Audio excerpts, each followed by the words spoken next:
In a couple of months' time, there's an opportunity to unlock 5 free transfers, but not every FPL manager will be given them. Let me explain. So in today's video, we're going to talk about the new rule that FPL introduced, the AFCON transfers. I'm going to tell you how you will get them for your team, but we're also going to talk about the key dates, the dates when players will be missing from AFCON, who will be missing, and who actually will still be around for your teams. All that to come. Welcome back to another video, guys. Hope you're well and you're enjoying the break. But yeah, a huge explainer in today's video. And FPL, of course, introduced this new rule, along with loads of other rules and the new point scoring system. It was a brilliant addition that was maybe controversial, but I think when game week 15-16 comes around, we're going to go, thank you very much, FPL. And there's loads of intricacies to the rule. But as mentioned, not everyone qualifies for it, which I think is a really, really big headline that perhaps many of your mates in your mini league won't be fully aware of by being an engaged FPL manager. And if you're watching this, you are an engaged FPL manager, you get to steal a march on some of your mates. So look, listen up, guys. Full explainer coming. Stay tuned. First and foremost, what's the rule? So look, managers will be topped up to the maximum of 5 free transfers, regardless of how many transfers they have available to them at the point.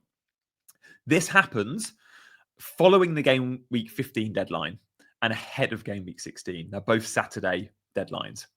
So let me just explain.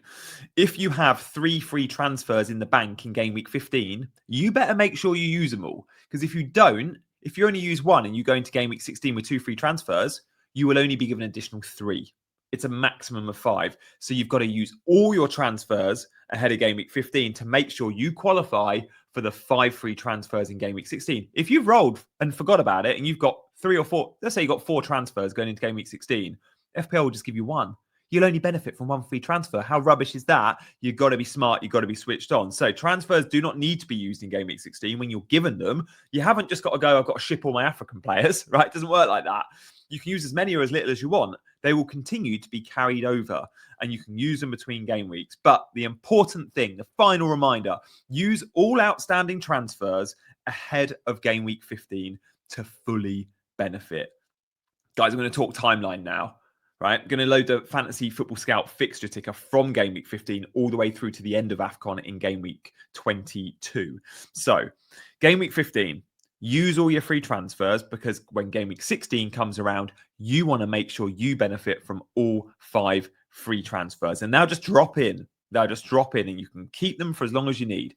AFCON then starts in game week 17, but don't forget some of your players may be missing game week 16. That depends on when their opening group game is. That depends on when they've been called up. That depends on their relationship with club and international team.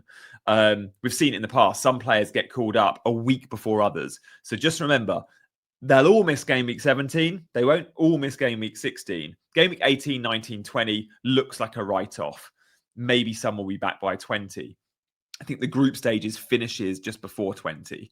And again, of course, things happen. You get injuries sent home early. You get disciplinary sent home early occasionally. But the vast majority of players are missing 17, 18, 19, 20, definitely.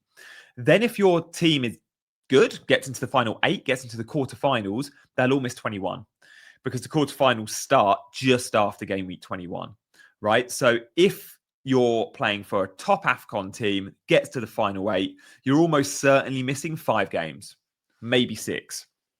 And then if you get to the final, it could be up to 7. Your players can miss up to 7 games. The AFCON final takes place game week 22. Now, there's a huge difference between game week 21 and 22 in terms of dates. Game week 21 is like 7th or 8th of January. And then I think game week 22 is way like 20th because there's a break.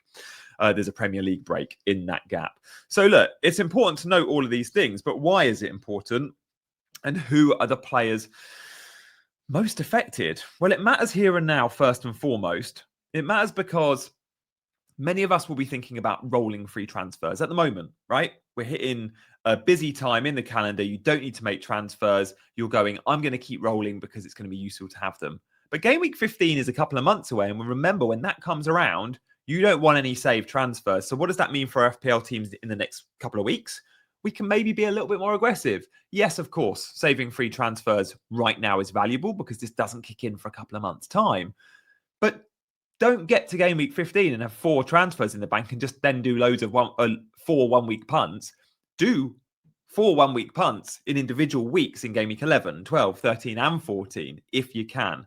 You can be a little bit more aggressive. And what does this mean for our chips? What does this mean for wildcard? Again, for me, this means straight away, like, do I think I need a wildcard? Knowing I'm going to get 5 free transfers? Maybe not. And maybe the wildcard window, if you still have your wildcard in your pocket, is right now. And again, I've done a wildcard video, which I'll link at the back of this. I think it's genuinely worth that consideration, guys. These are really valuable dates.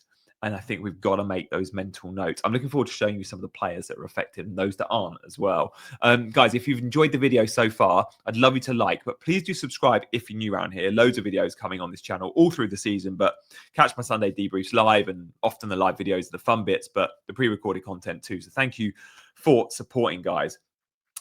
I gave you a little sneak peek of some of the players. Yeah, there's some big ones. There's some big ones. Like those 5 free transfers, we're all going to have a player or 2 or 3 going to AFCON when game week 16 hits. I've got no doubt we will.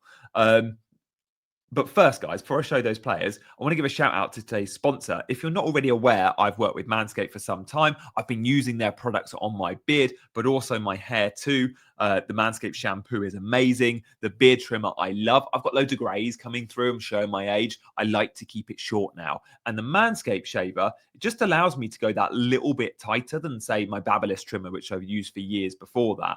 You can see the Babyliss trimmer leaves the greys. It doesn't go touch tight. The beard hedger doesn't do that. I don't want to be wet shaving. I don't like the feel of it. I don't think it's great for my skin.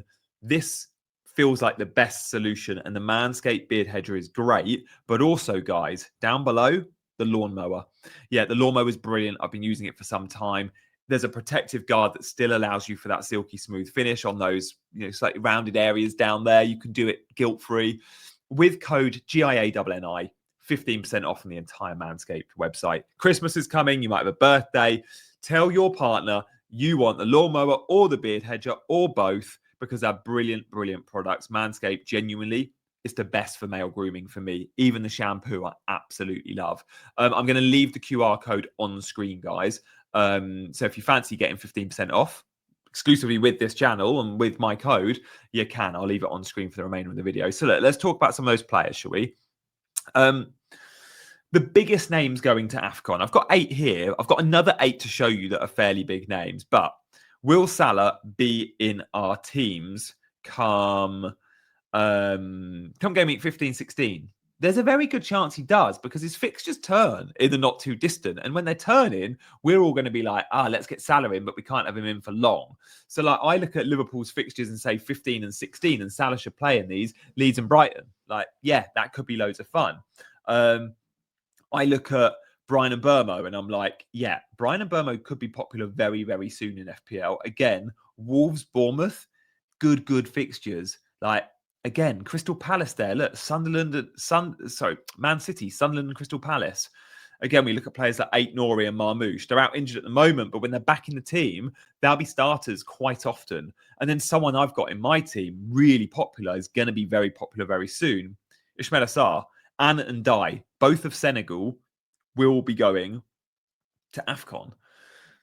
Sarr and Dai, like, going to be popular. You might want to sell them in 13 or 14. You might want to keep them till 16. We have to make these really big decisions ahead of AFCON. Again, if I'm buying players now and I'm 50-50 on 2, on my wild card, I was 50-50 on buying El Hadj Diouf or Max Kilman of West Ham. And I know it was literally a coin toss. They offer different things, one attacking output, one defcon. But I was like, I know Kilman is very likely, unless he gets injured, going to be available through the festive period. I know Diouf won't be. Again, Senegal. Amad Diallo, again, is going to be popular. So some big names here that will miss out for an extended period, as you've seen. And the guys, the countries these guys play for, Cameroon, Senegal,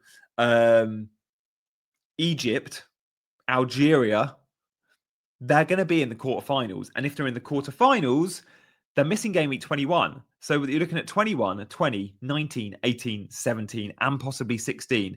It's a long time out. You don't really benching these guys for this period. So you'll be using some of those free transfers, but also you might be moving them before the free transfers even hit. You might go, I'm going to go without one or two. I'm going to go without and die. I'm going to drop him in game week 13. for example. I mean, Everton have got Forest and Chelsea going into AFCON. Crystal Palace, Fulham and Man City. Like, if I own Ismail Assar, do I want him for Fulham away and Man City at home? Maybe he's offloaded before that. So there's some consideration there. And then, of course, there's other players still really popular. Like Wan-Bissaka started the season as the most popular defender in the game. He's going to have still high ownership from the more casual manager. Johan Visser will be back fit playing in November. And if he is, he's not going to be around long. And what opportunity does this bring? Like, if you're a Woltemade owner, does this strengthen the appeal of buying a Woltemade right here, right now? Johan Visser's out injured. He's going to miss the vast majority of Newcastle football matches between now and mid-January, right? Woltemade feels really, really important because, yes, Visser will be back before AFCON, but not for many games. Adingra will be out, Baleba, Iwobi, perhaps Sarv, Spurs, Manetzi, less important names in terms of FPL ownership. But what does it do to the team? Like, if I own a Fulham attacker, I'm like, oh, Iwobi's not going to be around. He's the heartbeat of that team. If I own a Brighton defender with no Baleba, what does that do to their defense? It matters. So think of the knock-on effect it causes for these teams as well as the individual player. Now, there are a couple of players that won't be around, that will be around. Now, when we think of AFCON players and we think of countries, there's one huge one that hasn't qualified. Guys, thank you, by the way, for liking, subscribing, and commenting. I will respond to all comments. So Ghana haven't qualified. Now, Ghana have two players that are proper highly owned in FPL. You haven't got to worry about them. Bag me around for the festive period because their team hasn't gone. Have you guessed them? No cheating. Drop a comment with the names you think that I'm about to tell you. Two midfielders, high ownership, good price points, both mid-price midfielders. Play for Ghana. You got them? Drop a comment. No cheating. Yeah, you're shouting at your screen. You're all shouting one name. You might be shouting two. And they are Semenyo and Kudus. So you ain't got to worry about them, guys. Thank you for watching. I'll see you for another video very, very soon. Bye-bye.